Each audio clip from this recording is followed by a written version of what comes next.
What's going on, my good people? Mike Hidalgo here. Thank you for joining us on another FCP Euro DIY. Today we're going to be working on a 2007 Mercedes-Benz W203 C280.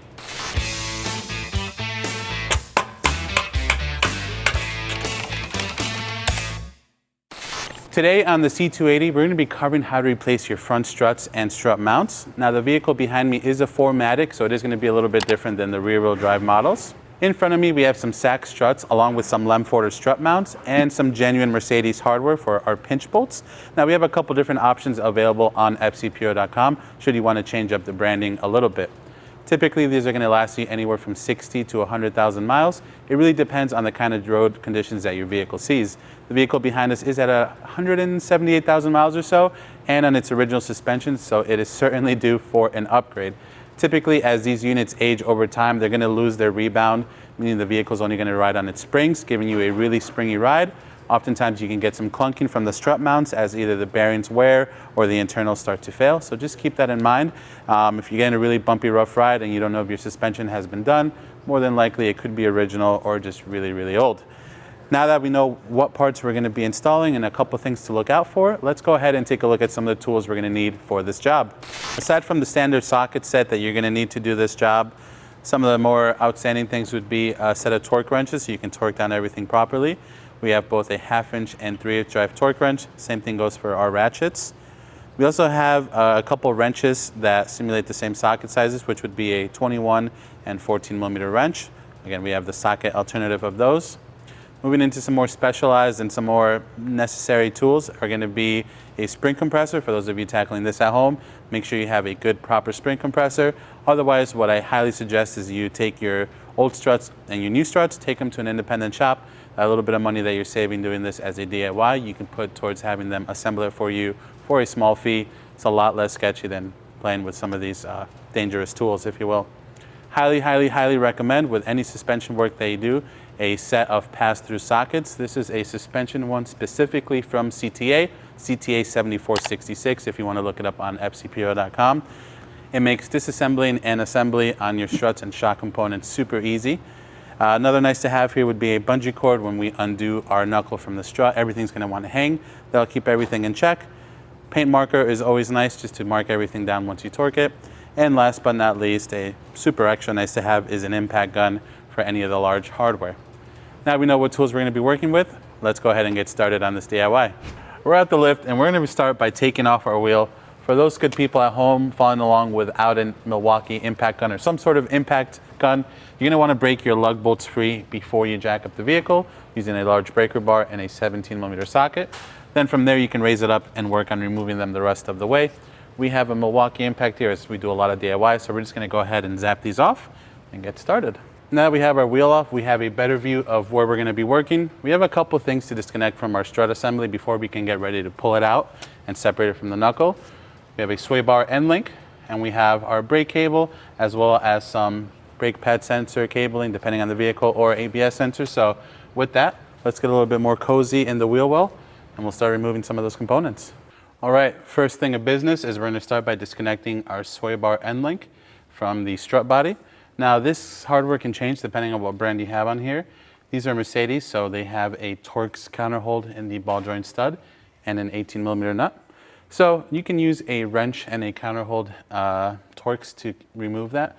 We have the pass-through socket set like I mentioned at the beginning, so I'll be using that to undo this, but a wrench will work just fine. So we have our 18 millimeter pass-through socket set with our T40 that we're going to use to counterhold, and we'll go ahead and remove that nut first.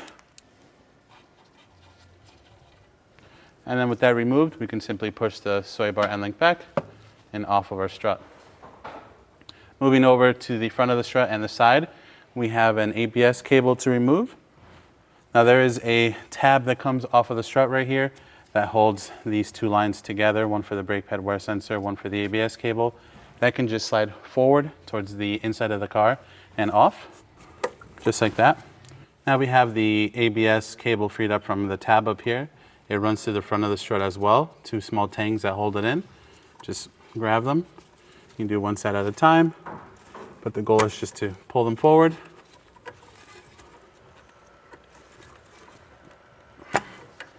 and free them up from the strut. Just be mindful of the orientation of these when you go to reinstall everything.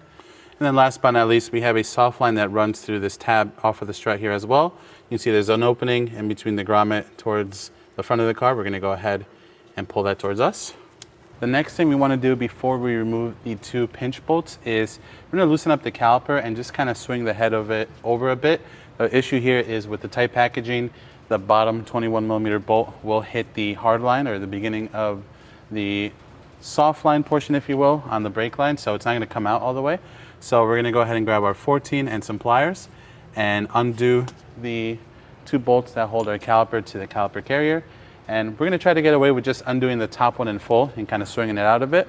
If not, we'll take the whole thing off and hang it to the side. So I have a 14. I'm going to break those bolts free. Then I have a set of pliers to kind of hold the guide pin from spinning on this. And then that should give us enough room to get that 21mm bolt out once we break it free.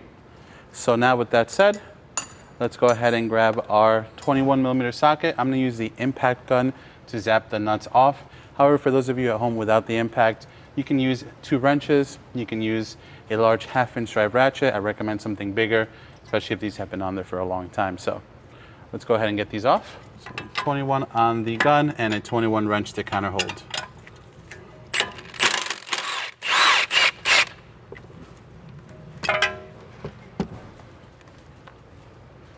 And then we'll do the bottom one before we pull the top one out.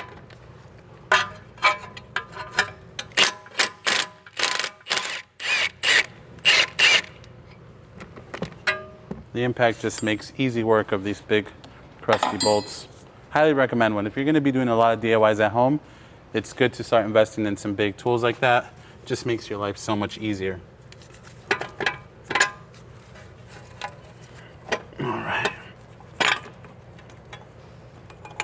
We got the bottom bolt out. Gave us the room we needed by removing the caliper. Now we can remove the top one. All right, and with the 2 pinch bolts removed, we can gently pull this knuckle assembly forward a bit. It's going to kind of stay in place. You can use a bungee cord and just wrap a bungee around the top of the knuckle and maybe swing it back to either the hard line or the tab that the hard line and the soft line meet at. The idea here is that the brake line itself or your ABS cable or brake pad wear sensor cable aren't bound up with a lot of tension. These are completely loose and fine, so we're just going to keep an eye on this. I'll throw a bungee cord off camera, but for now, this is nice and loose. We're going to head over to the engine bay side of things and work on removing our 3 bolts that hold our strut mount in place so we can pull this whole assembly up. Well, let's do that. All right, up top of things, we have 3 17mm bolts that hold our strut mount and strut assembly to the strut tower. We're going to start by removing them. As we get to the last one, you're going to want to reach underneath or have a friend reach underneath and grab the strut assembly so it doesn't just fall and hit your toes or hit something else that's important. So I'll start by zapping out 2 of them, and then the third one will work it out easily as I get ready to brace and grab the strut underneath. 3 17s. I'm just using this socket because I have it out already, but it's just a regular 17mm socket. Make sure you replace these strut mount bolts as well.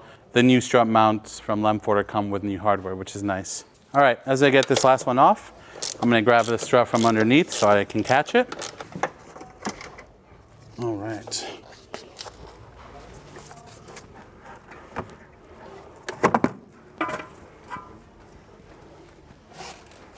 And bam, baby. Here is our old, crusty and rusty strut assembly. Now we're going to take this over to the workbench. We're going to grab our spring compressor tool and we're going to save a couple parts off of it so we can assemble our new strut assembly. So with that, let's get to it. All right, my good people, now comes my favorite part of this job and any strut job, and that is compressing the springs. Again, you've heard me say this before. I'm going to say it again. If you do not have the proper tools, nor do you feel comfortable doing this part, please just take your parts to an independent shop. The money that you're saving doing the DIY at home, put a little bit of that towards having someone assemble these for you so you can just swap them on your vehicle. Now, these are always going to be better than quick struts. They have better components, better parts, and the spring is original to your car. So again, it's the right way to go. Just be sure you're working safely and smart about it. Now, if you do have the proper tools, let's just get to it. We're going to go ahead and get our spring compender mounted, put on the right pads for these coil springs. We'll go ahead and compress it. That should be more than enough. Now we're gonna work on removing the top locking nut that holds everything together. We're gonna use our 21mm socket from our pass-through set. And then we're gonna go ahead and use our counter hold, which is gonna be a 7mm hex. And we'll work on removing that nut and pull that top mount off. We're gonna be reusing this bellow and our bump stop, as these are in perfectly good shape, as well as the spring purchase. Oftentimes we'll replace them. It really depends on the condition of the vehicle and parts availability. Sometimes these units can go NLA or on back order. You just don't know when they'll be available again. We're gonna pop the spring shim off of our old strut. They have a couple nipples on the bottom that key into the spring perch on the new strut and old strut that kind of help everything aligned. There's also a hard stop or a little wall on the spring shim. What you want to note is how you're going to clock your spring when you reinstall everything. I'll show you over here. There's a flat bottom to that coil spring, or a flat stop to it. That is what butts up to that coil shim, so they really only go in one way. These are not terrible, but they compress pretty easily, so not bad for original parts, but definitely no match compared to the new Sachs units that we're going to be installing, which are going to take a lot more force to compress. So with that off, we can take our coil spring shim and get ready to mount that onto our new strut assembly. I'm just going to use a little bit of dielectric grease just to lube up the bottom of these nipples, just kind of like to cheat and allow them to slip on over easier. Now with that, we'll take our bump stop, place it over the top here. We'll take our bellow, feed it over the top as well. Just like that.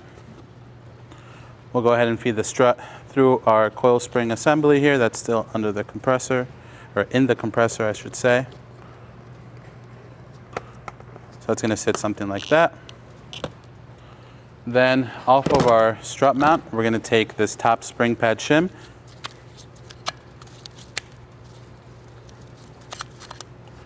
Make sure this old bearing comes off.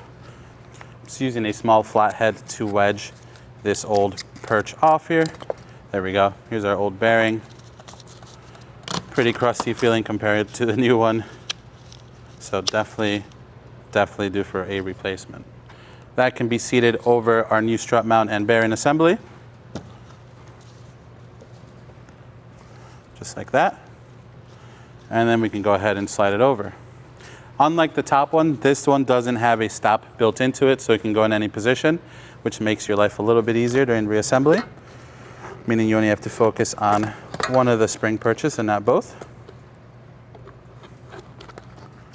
All right, that looks good there. We'll take our new locking nut, and then with everything loosely in place, we'll just get ready to start tightening that down. All right, we're still gonna use the same 7mm hex and 21mm socket. The top torque for this nut is 21 Newton meters. It's not a lot.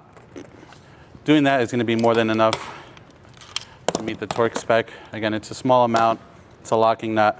It's not gonna go anywhere. Once we're happy with that, now we can undo the spring compressor. As I undo the spring compressor, I'm gonna make sure that the bottom of the coil meets the right spot of the coil spring shim. So that way everything is in the right position. And just like that, my good people, we have a strut ready for install. So catch me back outside. Just kidding. Meet me back over at the W203 and we'll get ready to install this bad boy. Now we have our strut assembly ready to go. A couple things to know about the install. On these strut mounts, you'll see on the top of the strut tower, there's this protective cap. There's 4 tabs that stick out of this that key in to these 4 holes on the top of the strut mount. So obviously once you have your 2 bolt holes in the back and your 1 in the front facing roughly in that direction, then the goal is going to be to key these into that cap, and then you can get your 3 bolts started. So we'll feed it from underneath. Once we have it semi lined up, we can start one just to hold everything in place, and then we can work on lining up the other 2. I'm just using the markings from the old bolts on top here to kind of line everything up so that the camber is roughly the same. You're always going to need an alignment whenever you're doing this kind of suspension work, but if you can set it close to what it was, then that's going to help you get a better ride to the alignment shop. With them all started, we're gonna go ahead and snug them up with the ratchet. For these lamp holders, they use 14mm bolts. And we're gonna torque them all down to 35 Newton meters.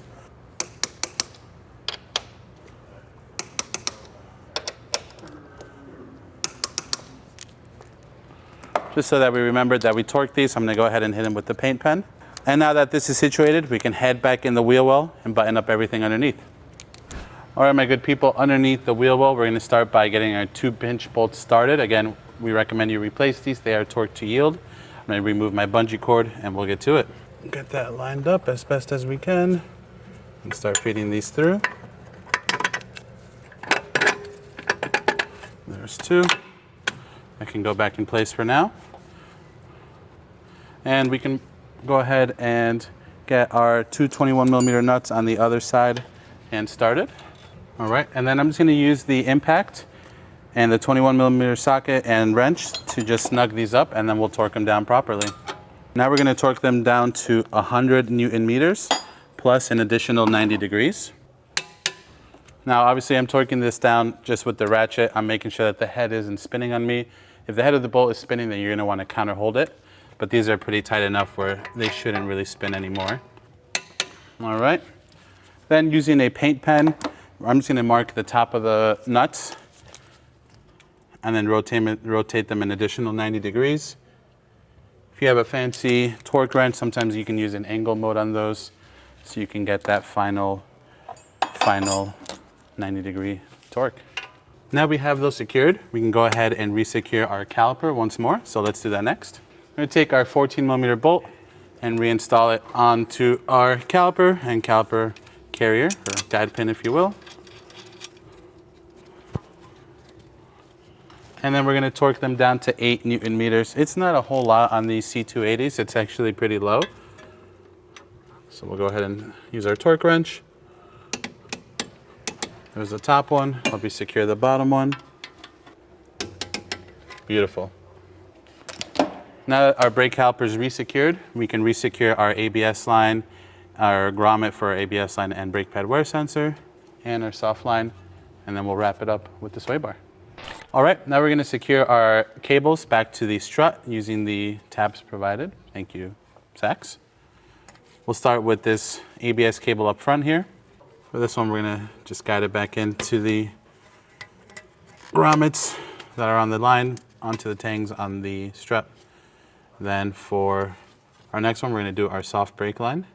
Same thing, we're gonna feed the grommet through the split on that tab there. That works. Then we have this last tab up here that holds both of our lines together.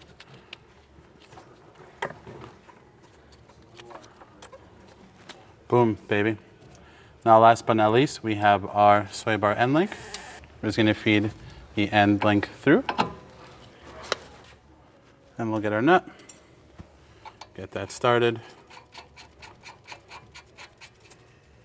And then we'll do the same setup as before. We'll use our 18mm pass-through socket and we'll use our T40. And we're gonna snug that up and then torque it to 65 Newton meters. All right, once we're happy with how snug that is, we'll do a final torque with our torque wrench.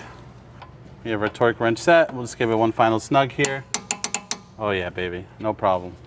All right, my good people, now that we have our sway bar finalized, that is gonna conclude everything needed to replace the front strut on our C280. The driver's side is gonna be identical, minus the fact that you may not have a secondary brake pad wear sensor cable there. It's all different on every vehicle. All right, now we're gonna get our wheel on. We're gonna start our lugs by hand. Always make sure you start by hand.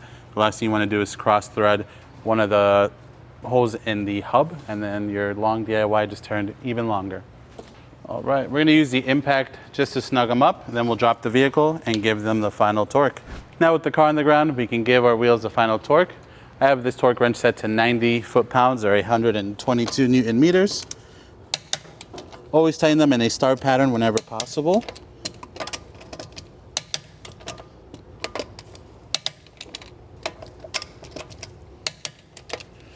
And boom, my good people, with that is going to conclude this DIY for today. Overall, a pretty straightforward job on the W203. I'm a big fan personally of pinch bolts versus struts that go into the spindle themselves, but that's a story for another day. If you like this video, please be sure to give it a thumbs up. If you have any questions or comments on what we did today, or there's a specific job you want to see us do on the W203 chassis, leave them in the comment section below. And if you like this DIY and you want to see more like them, consider subscribing. We make new ones all the time. As always, thank you so much for watching. We'll catch you on the next one.